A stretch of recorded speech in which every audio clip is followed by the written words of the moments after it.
আমি সাথী বন্ধুগণ, আপনারা দেখেছেন বিগত 16 বছরে সারা বাংলাদেশে আওয়ামী লীগের তাণ্ডব। আপনারা দেখেছেন এই 16 বছরে, এই শুধু বাঞ্ছারামপুর নয়, সারা বাংলাদেশে আওয়ামী লীগ যে সন্ত্রাসী ফেসিবাদী যেই নিষিদ্ধ এই আওয়ামী লীগ প্রত্যেকটা উপজেলাকে তারা কারাগারে রূপান্তরিত করেছিল। বন্ধুগণ, আমাদের এই বিপিন আজমল থেকে শুরু করে আমাদের এই মানিকপুর ইউনিয়ন থেকে শুরু করে ফারুক ভাই সহ গিয়াসউদ্দিন ভাই সহ প্রত্যেকটা নেতৃবৃন্দ এবং আমার মতো লোককে পর্যন্ত তারা বিভিন্ন মামলা হামলা দিয়ে তারা কতটা নির্যাতিত করেছে।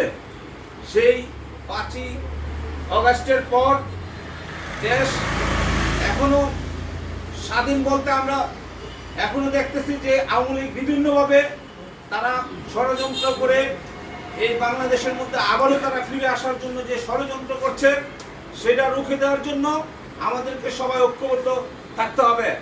এখনো আওয়ামী লীগের ফেসিস্টরা আমাদের চারপাশে ঘুরছে, আমাদেরকে নজরদারি করছে। আমরা কি করে এই ধরনের নজরদারি করছে?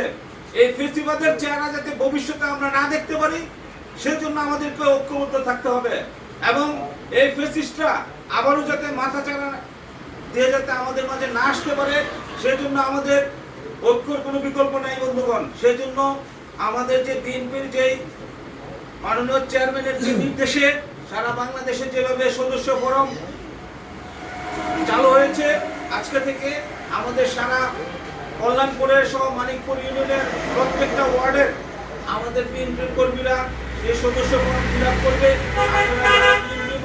এবং যারা কোনো ক্রমে যাতে আওয়ামী লীগের ফেসিজমের লোক যাতে এই সদস্য ফর্মে ফিল আপ না করতে পারে সেদিকে আমাদেরকে লক্ষ্য রাখতে হবে।